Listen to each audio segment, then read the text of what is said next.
어느 날 아침 설레는 마음으로 주식 앱을 켰는데 내 종목이 사라졌다면? 분명 어제까지만 해도 잔고에 있던 주식들이 마법처럼 증발해 버렸습니다. 당황해서 매매 내역을 확인해 보니 반대 매매라는 무서운 단어가 적혀 있죠. 내 허락도 없이 증권사가 강제로 내 주식을 시장에 내다 판 것입니다. 하필이면 장이 열리자마자 가장 낮은 가격에 팔려 나갔습니다. 그런데 더 화가 나는 건 내가 팔리고 나니 주가가 다시 오르기 시작한다는 거죠. 수익을 낼 기회는커녕 원금마저 처참하게 깎여 나간 상태입니다. 이것이 바로 빚내서 투자하는 사람들에게 닥치는 가장 잔인한 형벌입니다. 오늘은 이 무서운 반대 매매의 실체와 대응법을 김대리가 알려드릴게요.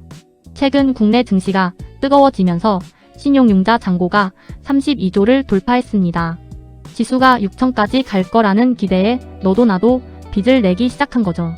삼성전자와 하이닉스 같은 우량주에도 수조 원의 빚이 쌓였습니다.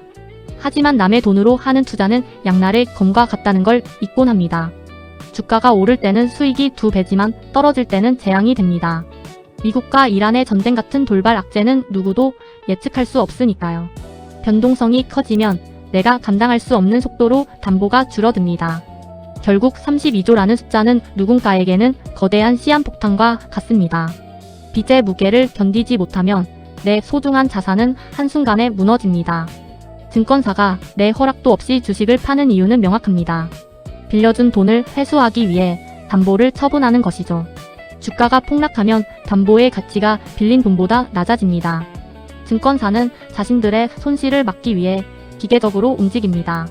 시장가로 매도 주문을 내기 때문에 하락 속도는 더 빨라집니다. 개인의 사정이나 장기 투자 계획은 고려 대상이 아닙니다. 담보 비율을 맞추지 못하면 대량 매도가 벌어지는 시기입니다. 결국 반대 매매는 빌린 돈의 원금을 지키기 위한 강제 장치입니다. 이 규칙을 모르면 내 자산은 한순간에 증발할 수밖에 없습니다. 팔리자마자 올랐어요. 억울함을 호소하는 개미들이 많습니다. A씨도 장 개시 직후 강제 매도를 당해 큰 손실을 보았습니다. 분명 장기 보유를 하려던 종목인데 내 의지와 상관없이 팔렸죠. 이후 주가는 거짓말처럼 급등했지만 이미 기차는 떠났습니다. 금감원에 민원을 넣어보지만 돌아오는 대답은 냉정합니다. 반대 매매 후 주가 상승은 그저 사후 결과일 뿐이라는 거죠. 증권사는 규정대로 시장가에 주문을 접수했을 뿐입니다. 결국 이 모든 손실과 억울함은 온전히 투자자의 몫이 됩니다. 남 탓을 해봐도 사라진 내 돈은 다시 돌아오지 않습니다. 대부분의 증권사는 담보 유지 비율을 140%로 정하고 있습니다. 내 주식 가치가 빌린 돈의 1.4배 밑으로 떨어지면 경고등이 켜지죠. 많은 분이 장중에만 비율을 맞추면 괜찮다고 오해하곤 합니다. 하지만 진짜 중요한 건 장 마감 시점의 최종 가격입니다. 장중에 올랐어도 종가가 기준치에 미달하면 바로 대상이 됩니다. 잠깐 괜찮았는데 왜 팔렸지? 라는 질문은 여기서 시작됩니다. 단 1%의 차이로도 내 모든 주식이 강제 처분될 수 있습니다. 이 140%라는 숫자는 생각보다 훨씬 더 높은 벽입니다. 규정을 제대로 모르면 내 돈은 방어할 기회조차 잃게 됩니다. 반대 매매가 더 무서운 이유는 수량 산정 방식 때문입니다. 증권사는 전일 종가 대비 30%나 할인된 가격으로 계산합니다. 하한가 근처 가격으로 팔아야 확실히 팔린다고 보기 때문이죠. 내가 부족한 담보금은 고작 수백만 원일지 모릅니다. 하지만 실제로는 수천만 원어치의 주식이 팔려 나갑니다. 30% 할인 가격을 기준으로 매도 수량을 정하기 때문이죠. 결국 담보 부족을 메우기 위해 내 알짜 주식이 대거 희생됩니다. 증권사는 빌려준 원금만 챙기면 그만인 냉혹한 시스템입니다. 이 계산법을 모르면 예상보다 훨씬 큰 손실에 절망하게 됩니다. 나는 안내 문자도 못 받았는데? 라고 억울해해도 소용없습니다. 증권사는 이미 카카오톡이나 문자로 수차례 경고를 보냈으니까요. 문제는 내가 그 번호를 스팸으로 차단했거나 무시했다는 겁니다. 금융감독원도 투자자 본인의 관리 책임을 엄격하게 묻습니다.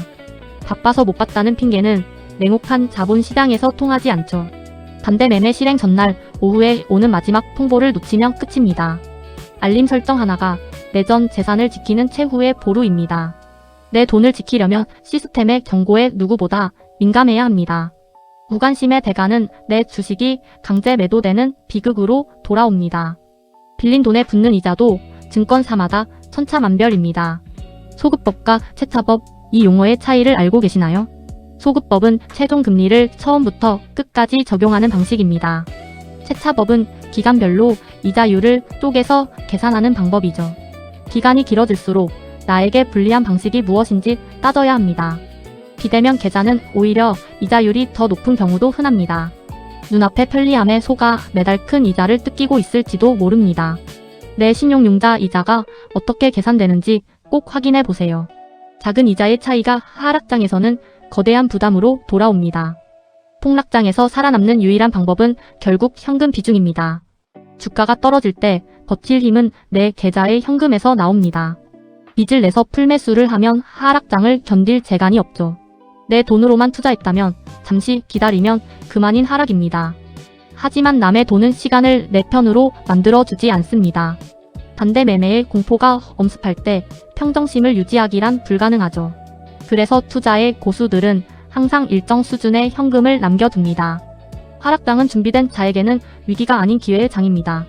내 멘탈을 지키는 가장 강력한 무기는 바로 여유 자금입니다.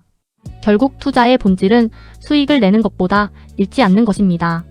반대 매매로 시장에서 퇴출당하면 복구할 기회조차 사라집니다. 무리한 욕심은 내 소중한 자산을 한순간에 잿더미로 만들죠. 김대리도 한때는 빨리 부자가 되고 싶어 조급했습니다. 하지만 진짜 부자들은 시장의 겨울을 견뎌낸 사람들입니다. 튼튼한 머니 멘탈이 없다면 어떤 기술도 소용없습니다. 오늘 배운 반대 매매의 무서움을 잊지 말고 꼭 기억하세요. 살아남기만 한다면 다음 상승장의 주인공은 바로 여러분입니다. 김대리와 함께 건강한 투자자로 끝까지 함께 성장해봐요.